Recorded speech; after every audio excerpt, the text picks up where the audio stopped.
So, follow up on equanimity. The buffalo is an equilibrium, isn't it? Can be broken, unlike equanimity.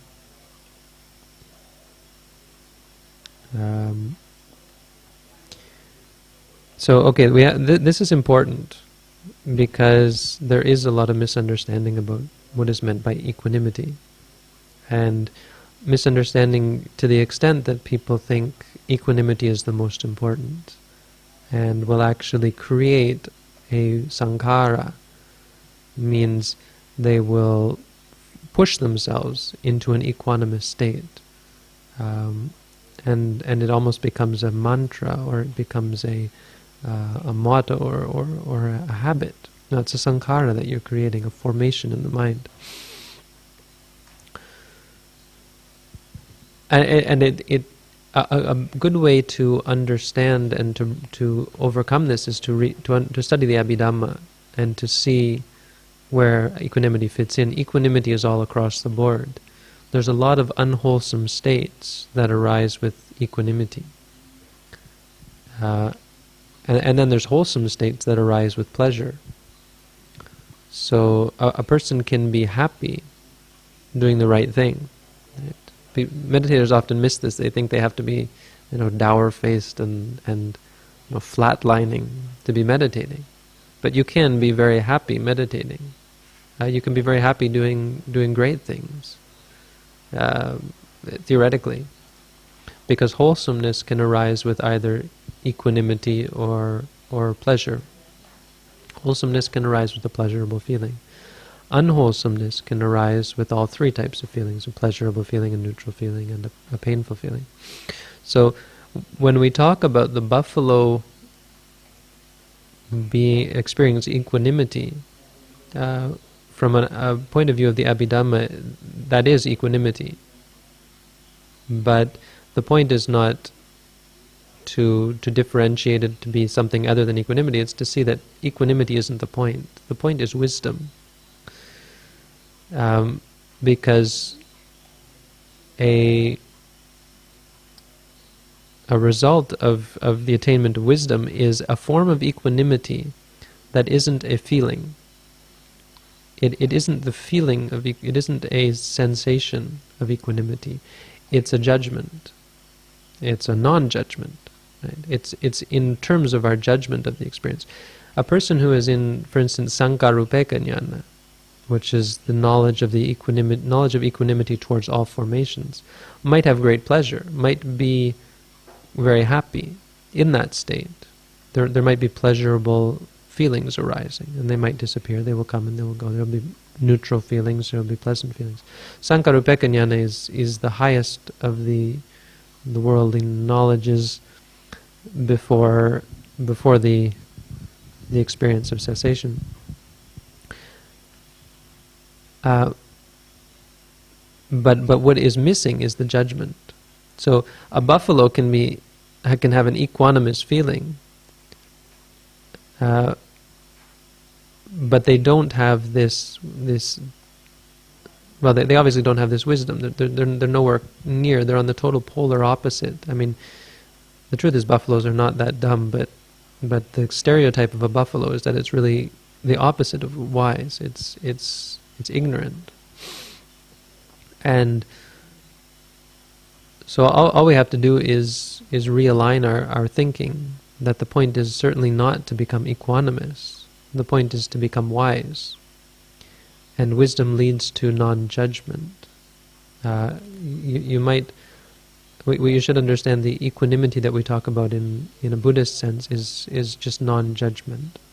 It's not experiencing something flatlined, like a feeling. And it's certainly the most important thing. Certainly isn't the equanimity. It's the understanding and the seeing the object for what it is, which a buffalo isn't capable. The reason why a buffalo or most animals experience equanimity is because of their inability to give rise to enough thought. Like a young child is unable to give rise to the the level of thought required to hold a grudge, for example. So people always say that children are so pure and innocent, but children are neither pure nor innocent, and anyone who knows anything about children can tell you this. Children are simple in the same way that animals are simple, because the mind hasn't developed. So we had this question recently of a child who stole something from a store, and she was actually going to be arrested, and this kid who couldn't even write her name was forced to scribble on a piece of paper. The security guard forced her, you sign your name on this whatever, and they were going to have her arrested and so on. And their parents were like, look, she's 4 years old, she can't even write her name, she can't write. Well, just have her scribble. And so she had to scribble with a pen on this piece of paper. Animals are in that realm, no? So they don't have the ability to manifest the kinds of things that we would call judgment, but they're judging all the time. Everything is a judgment for an animal. There is liking and there is disliking. Mostly there is delusion, and I guess what you might say is that delusion itself leads to a certain amount of equanimity, because it doesn't allow for rational thinking. It doesn't allow for the mind to gather itself together long enough to make a judgment. Okay? Nothing to add? Equanimity? No, not really. Maybe yes. I think because Dhamma is writing, equanimity is difficult as a concept because of the Western philosophical construct of absolute good or evil, whereas there are only good or bad acts. Yes, in our Western minds, equanimity is something different and difficult, maybe, than it is in the Buddhist sense.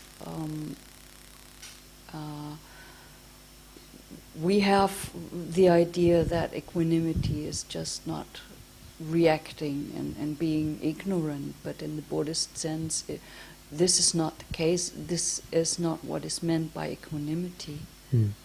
That's a good point. It's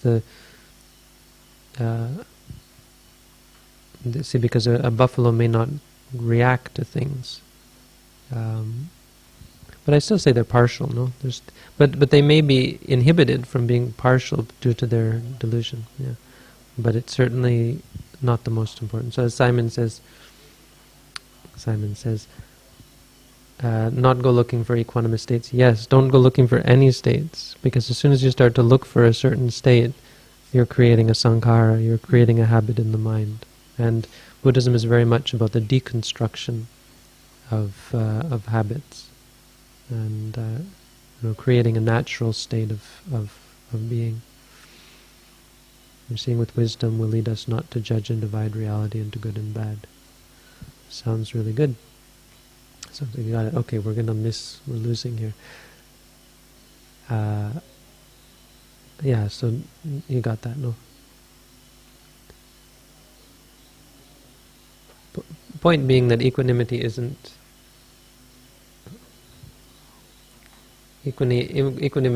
the most important. No, important is wisdom. Is that? We have try to read what Pythagoras.